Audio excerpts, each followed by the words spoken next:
તો પાટણ નગરપાલિકામાં ભ્રષ્ટાચારના ગંભીર આક્ષેપો સાથે ભાજપના કોર્પોરેટરો મેદાને આવ્યા છે।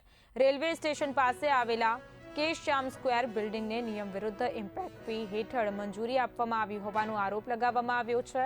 ભાજપના 7 થી 8 જેટલા સભ્યોએ એ ડિવિઝન પોલીસ મથકે પહોંચી ચીફ ઓફિસર હિરલ ઠાકર અને town planning officer Chandrakant Solanki સામે ફરિયાદ નોંધાવવા અરજી કરી છે।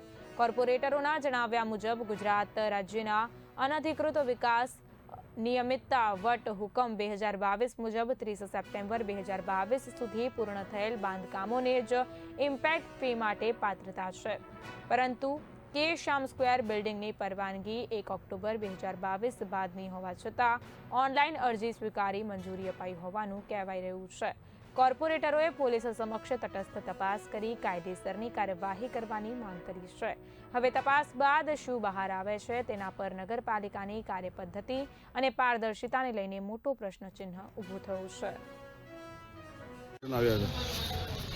આજે અમે પાટણ નગરપાલિકાના ચીફ ઓફિસર હિરલબેન ઠાકર અને town planning officer Chandrakant Solanki દ્વારા રેલવે સ્ટેશન પાસે આવેલ કેશશ્યામ સ્ક્વેર નામના બિલ્ડિંગને ગુજરાત રાજ્યના અનધિકૃત વિકાસને નિયમિત કરતા વટહુકમ 2022ની જોગવાઈઓ વિરુદ્ધ એને મોટો આર્થિક ભ્રષ્ટાચાર કહી શકાય એવું કરી અને નિયમ વિરુદ્ધ એને મંજૂરી આપેલી છે।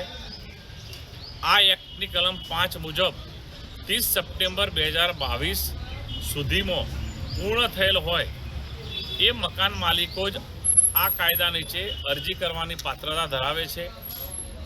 આ મકાન માલિક દ્વારા પાટણ નગરપાલિકામાં આ અધિનિયમ નીચે અરજી કરવામાં આવેલ હતી, જેના અગાઉના chief officer in charge chief officer Prerak Patel દ્વારા આ અધિનિયમ મુજબ લાભ મેળવવા પાત્રતા ધરાવતી ન હોય એને રદ કરેલ હતી અને રદ કરતો સુધારા હુકમમાં પણ સ્પષ્ટ લખેલું છે કે સદર મિલકતની બાંધકામ પરવાનગી 1/10/2022 બાદની હોય અરજી નામંજૂર કરવામાં આવે છે।